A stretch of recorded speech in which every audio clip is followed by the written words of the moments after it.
अस्सलाम वालेकुम रहमतुल्लाह। आज के लेक्चर में हम डिस्कस करेंगे ओरिजिन ऑफ कलर्स। बेसिकली हम ऑप्टिकल प्रॉपर्टीज़ डिस्कस कर रहे थे और हमने इससे पिछले लेक्चर में लेक्चर 1 में डिस्कस किया था कि बुनियादी तौर पे जितने भी हमें ऑप्टिकल प्रॉपर्टीज़ या कलर नज़र आ रहे होते हैं मुख्तलिफ मटीरियल ऑब्जेक्ट्स के, वो रिज़ल्ट होते हैं different kinds of light matter interaction phenomena के। यानी लाइट जब आती है किसी मैटर से टकराती है तो एक लिस्ट है जो मुख्तलिफ फिनोमेनाज होते हैं, जिसमें एब्जॉर्प्शन है, एमिशन है, रिफ्लेक्शन, ट्रांसमिशन है, स्कैटरिंग है। ये वाले दो हमने इससे पिछले लेक्चर में डिस्कस किए थे और उसके बाद हम स्कैटरिंग को आज डिस्कस करेंगे। आई होप सो डिस्पर्शन भी हम इसे डिस्कस कर लेंगे आज के लेक्चर में। बुनियादी तौर पे ये वाले फिनोमेनाज जब हम अंडरस्टैंड कर चुकेंगे तो फिर हम नैनो मटीरियल्स के ऑप्टिकल प्रॉपर्टीज़ पे जाते हैं। तो अगर आप इस हवाले से आपको कोई क्वेश्चन हो, आप कमेंट सेक्शन में पूछिए।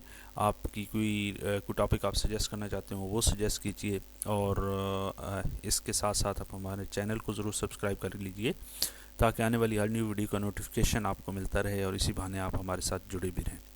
ओके, तो हम बात करते हैं, स्टार्ट करते हैं अपना लेक्चर बाकायदा कि आज के इस लेक्चर में हमें क्या मिलेगा। हमने इससे पहले ये देखा था कि जो एब्जॉर्प्शन होती है नैनो मटीरियल्स में या जब लाइट मैटर के साथ इंटरेक्ट करती है तो ये एब्जॉर्प्शन इलेक्ट्रॉनिक ट्रांजिशन भी हो सकती है, वाइब्रेशनल भी, रोटेशनल भी। ये तीनों चीज़ें हमने पिछले लेक्चर में डिस्कस कर ली हैं।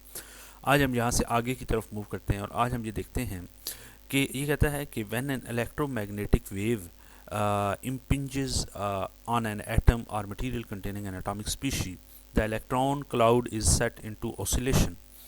ये जो सिचुएशन होती है, कहता है कि लेट्स सपोज ये एटम का न्यूक्लियस है, ठीक है, इसके ऊपर पॉजिटिव चार्ज है तो इसके गिरना इलेक्ट्रॉन है। लेट्स सपोज इलेक्ट्रॉन, बहुत सारे इलेक्ट्रॉन क्लाउड है, लेट्स सपोज ये एक इलेक्ट्रॉन है। कहता है जब यहाँ से वेव आएगी ना तो इस इलेक्ट्रॉन के साथ, यानी इस इलेक्ट्रोमैग्नेटिक वेव इस पूरे एटम के साथ या मटीरियल के साथ जब इम्पिंज करेगी तो बुनियादी तौर पे इस मटेरियल के अंदर, ज़ाहिर मटेरियल एटम से मिलकर बना होता है और एटम के गिर्द ये एक इलेक्ट्रॉनिक क्लाउड है। ये इलेक्ट्रोमैग्नेटिक वेव जब इस इलेक्ट्रॉनिक क्लाउड के साथ टकराएगी तो ये इलेक्ट्रॉनिक क्लाउड ऑसिलेट करना शुरू हो जाएगा। ये जो ऑसिलेशन होती है, this is similar like dipole oscillator, और इसके नतीजे में ये वाला जो ज़ाहिर है ऑसिलेशन के नतीजे में ये इससे इतनी ज़्यादा ये एनर्जी आके जब इस इलेक्ट्रॉन को इम्पिंज हुई ना तो ये इलेक्ट्रॉन ऑसिलेट करेगा और इस ऑसिलेशन के नतीजे में इसकी एनर्जी, बुनियादी तौर पे ये जो एनर्जी इसे मिलेगी तो ये एनर्जी रिलीज़ करेगा। यानी पहले ये एनर्जी मिलेगी, ऑसिलेट करना शुरू कर देगा और ड्यूरिंग ऑसिलेशन ये इस अपनी एनर्जी को एमिट करेगा। वो जो एमिशन होगी, ज़ाहिर है एमिट करते करते फाइनली ये अपनी उसी पोजीशन में आ जाएगा जिसमें इनिशियल होगा, लेकिन ये जो एमिशन है इसके नतीजे में ये मुख्तलिफ रेडिएशन की फॉर्म में एमिशन करेगा और ये जो रेडिएशन है इनकी फ्रीक्वेंसी एग्जैक्टली सिमिलर होगी इन इलेक्ट्रोमैग्नेटिक वेव्स के जो हमने इसके ऊपर, मटेरियल के ऊपर फॉल कराई थी।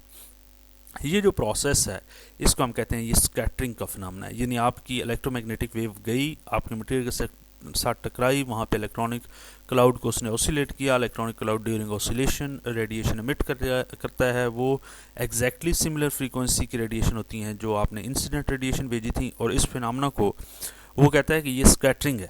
और यानी आप यूँ समझें कि जैसे एब्जॉर्प्शन में स्कैटरिंग, जो एब्जॉर्प्शन का फिनोमेना है ये फ्रीक्वेंसी डिपेंडेंट था, इसी तरह स्कैटरिंग का फिनोमेना भी फ्रीक्वेंसी डिपेंडेंट है।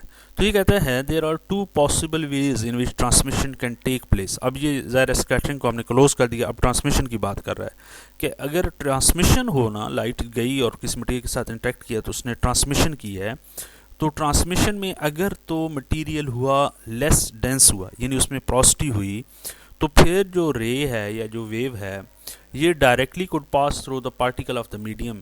यानी ये जैसे वैक्यूम में कोई मीडियम नहीं होता उसमें से इलेक्ट्रोमैग्नेटिक वेव वैसी गुजर आती है, यहाँ पर भी ऐसे ही होगा। ज़ाहिर है मटेरियल डेंस नहीं है, उसकी डेंसिटी कम है, तो उसका, इस इलेक्ट्रोमैग्नेटिक वेव का बहुत लेस चांसेस हैं कि वो किसी एटम के साथ टकराए, और ये प्रॉबेबली मतलब मोस्ट चांसेस के ये हैं कि वो किसी एटम के साथ टकराए बगैर सीधा निकल आए। ये कहता है इसका मतलब ये होगा कि there is no interaction of this electromagnetic wave with the atom of that matter because the matter is very less dense और पोरस इन स्ट्रक्चर।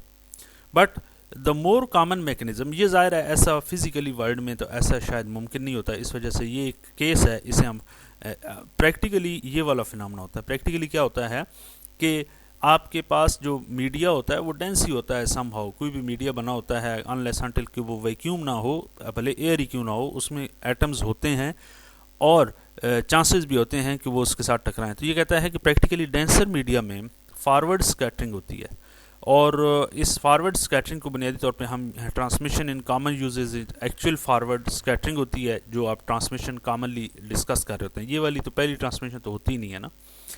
अभी कहता है कि जब वेव ट्रांसमिट होती है एक मीडियम से दूसरे मीडियम में, तो उसके नतीजे में फ्रीक्वेंसी कांस्टेंट होती है लेकिन वेलोसिटी चेंज होती है। वेलोसिटी जो चेंज होती है, ये वेलोसिटी ज़ाहिर है, मिसाल के तौर पे यहाँ पे आपके पास एक ऑब्जेक्ट है जो कि मेटल है और इसके बाहर ये एयर है या वैक्यूम है, यहाँ से इलेक्ट्रोमैग्नेटिक वेव आएगी तो इसके अंदर जो इसकी स्पीड है वो और होगी, यानी वेलोसिटी और होगी, और ये डेंसर मीडिया के अंदर इसकी स्पीड होगी, स्पीड चेंज हो जाएगी। या यहाँ से जब ये बाहर निकलेगी अपोजिट केस में भी इसकी स्पीड चेंज हो जाएगी, लेकिन यहाँ से आते हुए या यहाँ से जाते हुए इसकी जो फ्रीक्वेंसी है दिस मस्ट रिमेन कांस्टेंट। अब ये कहता है ये जो कांस्टेंट है ना, फ्रीक्वेंसी तो कांस्टेंट होगी लेकिन वेलोसिटी चेंज होगी। कहता है कि ये जो वेलोसिटी है ना, मिसाल के तौर पे अगर इसकी वेलोसिटी इस मीडियम में सी मीडियम है, ये जो डेंस मीडियम है, और बाहर वैक्यूम है, तो वैक्यूम में इसकी जो लाइट की स्पीड है वो सी है, तो C ratio C velocity in medium, यानी C ratio velocity in medium C divided by V medium, इसकी बात कर रहा हूँ मैं। ये इसको हम कहते हैं ये रिफ्रैक्टिव इंडेक्स है, रिफ्रैक्टिव इंडेक्स है। अब जब लाइट आई और लाइट ने इंटरेक्ट किया, उसके नतीजे में हम बात कर रहे हैं कि इसका जब इंटरेक्शन हुआ सी और वी, इसको हम रिफ्रैक्टिव इंडेक्स कहेंगे। रिफ्रैक्टिव इंडेक्स ये जो सी है ना, ये म्यू और इसका एप्सिलॉन म्यू होता है, और ये इन मीडियम है वी, तो ये एप्सिलॉन नॉट वी नॉट है। अगर ये इन दोनों को आप के ई कहें एप्सिलॉन ओवर एप्सिलॉन नॉट और के एम कहें म्यू ओवर म्यू नॉट, तो इन दोनों को हम इस तरह लिख सकते हैं, इन दोनों को इस इक्वेशन को हम इस तरह लिख सकते हैं। ये कहता है इसमें ये जो एप्सिलॉन है ना, ये this is basically permittivity of the medium है, mu is the permeability of the medium है, and the subscript is not refer to these values in vacuum. अब ये कहता है ये जो के ई है ना, ये वाली बात कर रहा है, के ई एप्सिलॉन ओवर एप्सिलॉन नॉट, इसको हम रिलेटिव परमिटिविटी कहते हैं या डायलैक्ट्रिक कांस्टेंट कहते हैं, और के एम जो है ये relative permeability of the medium है, ये रिलेटिव परमिएबिलिटी है और ये रिलेटिव परमिटिविटी है। तो ये हमने कुछ रिफ्रैक्टिव इंडेक्स की रिलेटेड बात डिस्कस कर ली। अब हम चलते हैं, ये कहता है कि ये जो यूजुअली के एम जो है ये क्लोज टू यूनिटी होता है, और के E is function of frequency होता है इलेक्ट्रोमैग्नेटिक, जिसके नतीजे में जो डिस्पर्शन का फिनोमेना है वो होता है। डिस्पर्जन क्या होती है? डिस्पर्जन आप देखते हैं प्रिज्म में से जब लाइट गुजारते हैं तो लाइट एक साइड से तो पूरी कम्बिनेशन ऑफ कलर्स होती हैं, लेकिन दूसरी साइड पे हर एक वेवलेंथ अलग हो जाती है। ये जो फिनोमेना होता है कि हर एक वेवलेंथ को प्रिज्म अलग कर देता है, यहाँ पे अगर प्रिज्म पड़ा है तो इस फिनोमेना को हम कहते हैं ये इसने एक सिंगल बीम ऑफ लाइट को डिस्पर्स कर दिया है, इसे डिस्पर्जन कहते हैं।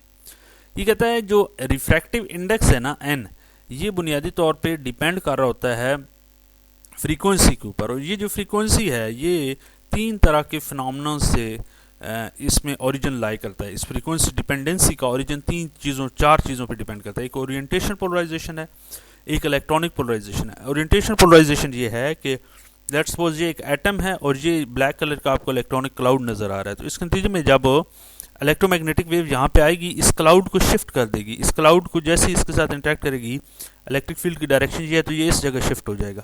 अब यहाँ पे ना इलेक्ट्रॉन चूंकि न्यूक्लियस से दूर चला गया है, इधर जहाँ गया है इधर पार्शियल नेगेटिव और दूसरी साइड पे पार्शियल पॉजिटिव चार्ज होता है। ये इलेक्ट्रॉन क्लाउड शिफ्टिंग को इसे कहते हैं, ये positive partially positive negative charge आते हैं, इसे इलेक्ट्रॉनिक पोलराइजेशन कहते हैं।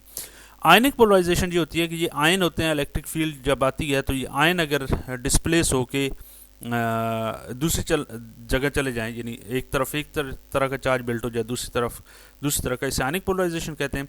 ओरिएंटेशन पोलराइजेशन फॉर इंस्टेंस आपके पास वाटर मॉलिक्यूल है जो कि पोलर मॉलिक्यूल है, जब आप इसमें से इलेक्ट्रिक फील्ड पास करते हैं, पहले ये मॉलिक्यूल रैंडम है, उसके बाद पास करने के नतीजे में ये अलाइन हो जाते हैं, यानी आपको यहाँ पे नज़र आ रहा होगा ये रेड एक एटम एक लाइन में और ये वाले एक लाइन में, ये अलाइन है। तो इसको हम कहते हैं ये orientation polarization. Space charge polarization ये भी है कि आपके पास चार्जेस हैं, मोबाइल चार्जेस सेपरेट हो जाते हैं, इस स्पेस चार्ज पोलराइजेशन